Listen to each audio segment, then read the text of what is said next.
મિત્રો, આજનો programme mobile છે કે મુસીબત, મને તો સમજાવો. હા, આ મોબાઈલ ક્યારેક કારણ વગરનો ધંધે લગાડી દે. હમણાં એવું બન્યું કે હું મોબાઈલમાં મારે 1.5 GB નેટ પૂરું થઈ ગયું ને હારવાર ચાર્જિંગે પૂરું થઈ ગયું. એટલે મોબાઈલ ચાર્જિંગમાં મૂકીને રાત્રે વહેલો 9 વાગ્યામાં સૂઈ ગયો. ઘરના બધા ટેન્શનમાં આવી ગયા કે આ છોકરો કોઈથી વહેલા હુવે નહીં, નક્કી એને કાંક થયું લાગે છે. ઘરને ફોન કરીને 108 બોલાવી લીધી. આખો એરિયો ભેગો થઈ ગયો કે જાહિદને કાંક થઈ ગયું.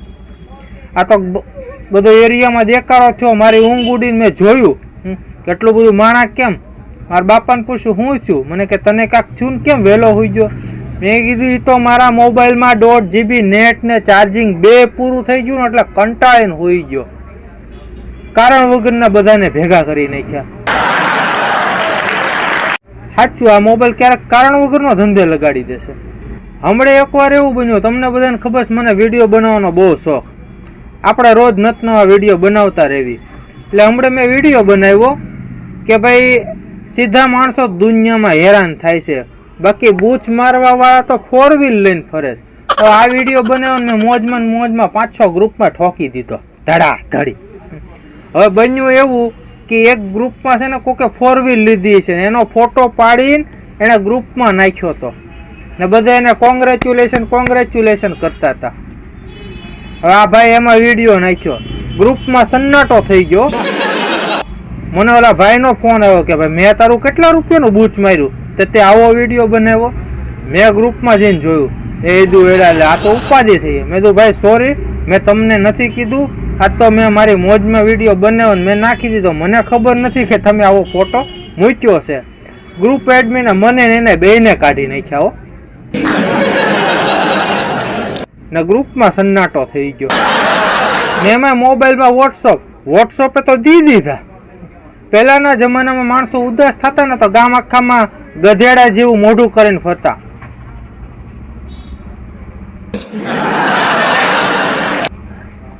અત્યારે મોબાઈલમાં વોટ્સઅપમાંથી ડીપી કાઢી નાખે છે. એટલે આપણને એમ થાય સાલાને એનું જ થોબડું નહીં ગમતું હોય. હા, વોટ્સઅપમાંથી ડીપી હટાવીને એને મૂડ ઓફ બતાડવાની કોને જરૂર હોય છે, મને તો એ જ નથી સમજાતું. ને પહેલાના જમાનામાં બાયું મેણા મારતી એટલે જ કહેતા કે હાહુને કહીને વહુને સંભળાવે. હવે આ બધા મેણા બધા ઓનલાઈન થઈ ગયા. માણસો સ્ટેટસ રાખીને મેણા મારે. હવે એમાં ઉપાધિ કેવી થાય ખબર છે, જેની હાટું સ્ટેટસ રાખ્યું હોય ને એ તો જોવે જ નહીં ભમરાળો, બીજા જોવે. માથે કોક બીજો ઓઢે ને અમુક નંગ મંડાઈ પડે, મને મોકલ. આપણે આખો દી એને મોકલવામાં જ રહેવાનું ને ઓલો નંગ તો જેની હાટું મૂક્યું એ તો બિંદાસ રખડતો હોય, એને કાંઈ ફરક ન પડે. ને અમુક નંગે તો એવા જ્ઞાનવાળા ને સુવિચારવાળા સ્ટેટસ મૂક્યા હોય, આખા દુનિયામાં એક જ સુધરેલો હોય. એલા નંગ, તને ગામ આખું ઓળખે જ છે, તારે આમાં સુધરેલો બતાવવાની કોઈ જરૂર નથી. એમાં મારો ભાઈબંધ ભૂરો મોટો નંગ, તમે બધા તો ઓળખતા જ હશો. જો એની શોમાં વાત ન કરે તો આપણો પ્રોગ્રામ આખો અધૂરો રહી જાય. ને ન ઓળખતા હોત મને બોલાવજો, હું ક્યારેક તમારા ઘરે લઈને આવીશ એને. આપણે એવું કાંઈ નહીં. એટલે ભૂરો અમારો મોટો નંગ, એની સામું જો છોકરી ભૂલમાં દાંત કાઢ્યા એટલે એની પ્રોપર્ટી એના નામે કરી દે. સારું છે, એની પાસે કાંઈ હોતું નથી. લુખેશ પાસે માવાના પૈસા હોતા નથી, એ ગામના પૈસા જ ખાતો હોય છે. પ્રોપર્ટી હોય ને તો આ ભૂરો એના નામે કરી દે.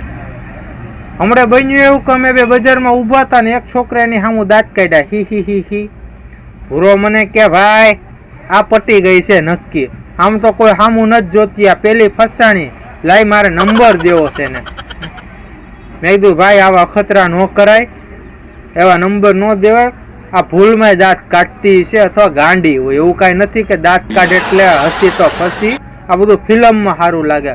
મને કે નહીં, આપણે જો આજે શોર્ટ બૂટમાં આવ્યા છીએ, એન્ટ્રીમાં આવ્યા એટલે આ તો પટી જ ગઈ છે, હમણાં એને નંબર દઈ આવું.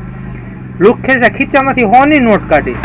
કોઈ દી માવાના 5 રૂપિયા ખીચામાં નથી હોતા ને આજે એને 100ની નોટ ખીચામાંથી કાઢી. ઘડીક તો હું અતરજ થઈ ગયો. પછી 100ની નોટમાં મોબાઈલ નંબર લખ્યો. ઓલીને જઈને કે લ્યો તમારી 100ની નોટ પડી ગઈ. ઓલીએ દાંત કાઢતા લઈ લીધી, હી એમ કરીને ખીચામાં નાખી દીધી, લઈને વહી ગઈ. હવે બન્યું એવું, ભૂરાના નસીબ તો મોટા ફૂટલા છે મારી જેમ. બન્યું એવું કે આગળ જેની ગાંડી છે ને એની બેનપણી યારે 100 રૂપિયાની પાણીપુરી ખાઈ ગઈ. હવે ઓલો પાણીપુરી વાળો રોજ ભૂરાને ફોન કરે છે કે મારી પાણીપુરી કેવી લાગી. દિવસમાં 2-3 ફોન આવે. કંટાળીને ભૂરો મારી પાસે આવ્યો. મને કે જાય પાણીપુરી વાળા તો લોહી પી ગયો, હવે મારે નવું સિમ કાર્ડ લેવું પડશે, હાલ મારી હારે. એ તો ભાઈ નવું સિમ કાર્ડ ન લેવાનું હોય, લાવ પાણીપુરી વાળાને ફોન લગાડીને ધમકાવું એટલે કાલ ફોન આવતા બંધ થઈ જાય. મને કે ના આમથું આનું રિચાર્જ 1 દિવસનું જ હતું, પૂરું થઈ ગયું છે, હવે આપણે નવું જ સિમ કાર્ડ લેવાનું જ હતું ને લઈ લેવી. મેં કીધું પણ એમાં નવું સિમ કાર્ડ થોડું લેવાનું હોય, રિચાર્જ કરાવીને. મને કે ગાંડો થઈ ગયો, નવું રિચાર્જ 250 રૂપિયાનું થાય, નવું સિમ કાર્ડ 50 રૂપિયાનું આવે, લઈ લેવાય. મેં તો આ નંગને ન સમજાવે. મેં તો હાલ સાહેબ સિમ કાર્ડ એને અપાવી દીધું 50 રૂપિયામાં મહિનો. કીધું આમ તો બુદ્ધિશાળી છે ભૂરો, ક્યારેક આવા બુદ્ધિના કામ કરે, આપણે 250 ના રિચાર્જ કરાવી. હવે બન્યું એવું કે ભૂરાના નસીબ તો ખરાબ જ છે, તમને ખબર જ છે. હવે આપણી મોબાઈલની સિમ કંપની છે ને, એ તમે સિમ કાર્ડમાં 3 મહિના રિચાર્જ ન કરાવો ને તો એ સિમ કાર્ડ બંધ કરીને કોઈક બીજાને વેચી મારે. હવે ભૂરાએ જે સિમ કાર્ડ લીધું ને, જે પેલા કોઈક વ્યક્તિ વાપરતો છે ને, કોકની છોકરી ભગાડીને લઈ ગયો છે. હવે એના મા બાપે પોલીસ સ્ટેશનમાં ફરિયાદ લખાવેલી. હવે 7-8 દી ભૂરાએ સિમ કાર્ડ વાપર્યું, ત્યાં પોલીસ સ્ટેશનથી ફોન આવ્યો મેડમનો કે ભાઈ પોલીસ સ્ટેશને હાજર થાવ. એટલે ભૂરાએ તો મજાકમાં કાઢી નાખ્યું. આવો 5-6 દી ફોન આવ્યા, ભૂરાએ તો બધું મજાકમાં કાઢ્યું. પોલીસની ગાડી એક રમરટ સટે કરતી ઘરે આવી. ભૂરાને કાટલો ઝાડીને પકડ્યો ને મારતી પોલીસ સ્ટેશને લઈ ગઈ. ભૂરાના બાપાનો મારી ઉપર ફોન આવ્યો કે ઓલા નંગને પોલીસ વાળા લઈ ગયા છે, તું જલ્દી જા. હું પોલીસ સ્ટેશને ગયો. મેં કીધું શું થયું મેડમ, કેમ આને ઉપાડી લીધો? મને કે સાલો છોકરી ભગાડી ગયો છે, 3 મહિનાથી હાથમાં નહોતો આવતો, આજે હાથમાં આવ્યો, હાથ તેના સોથરા કાઢી નાખું. છોકરી તો ભગાડવાનું હું કોઈની હામું ન જોયો એવો કરું. એ ના મેડમ તમારી કાંઈક ભૂલ થતી લાગે છે, આ નંગ હામું કોઈ હામું નથી જોતી, તમારે કાંઈક મિસ્ટેક થઈ.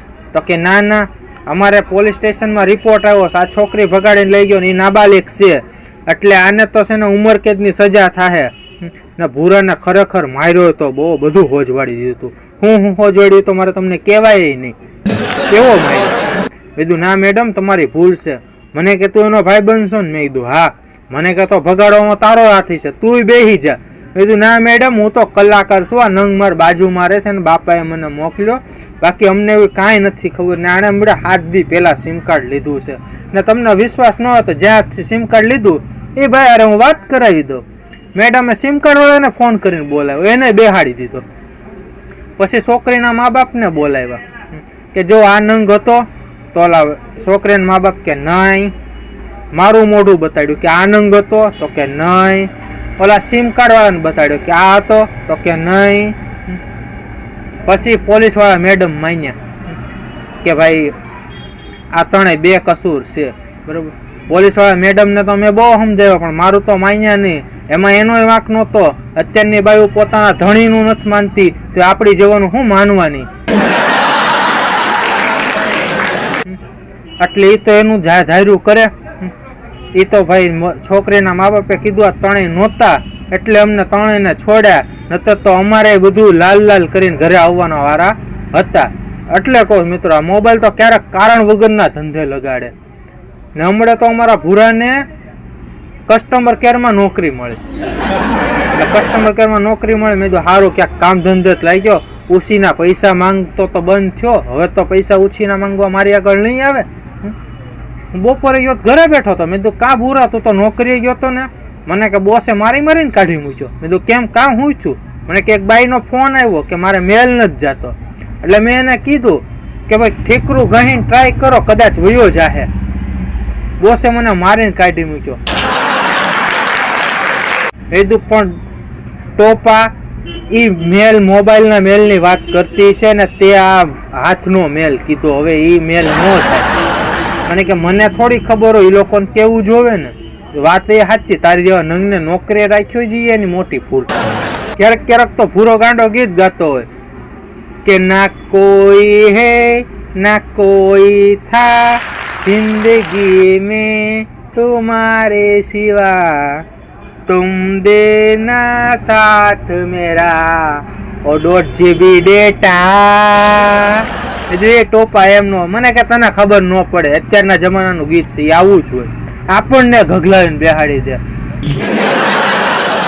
મિત્રો આજના વિડીયોમાં આટલું જ તે બાકી આ ભૂરાની નંગની વાત તો પૂરી થવાની જ નથી. હવે ફરી મળીશું નવા વિડીયોમાં નવા ટોપિક સાથે. ત્યાં સુધી ધન્યવાદ. આપ સૌએ મને ખૂબ શાંતિથી સાંભળ્યો તે બદલ ખૂબ ખૂબ આભાર. ને મિત્રો તમારા પણ જો ભૂરા જેવા નંગ મિત્ર હોય તો આ વિડીયોને ફેસબુક ને વોટ્સઅપમાં અવશ્ય શેર કરજો.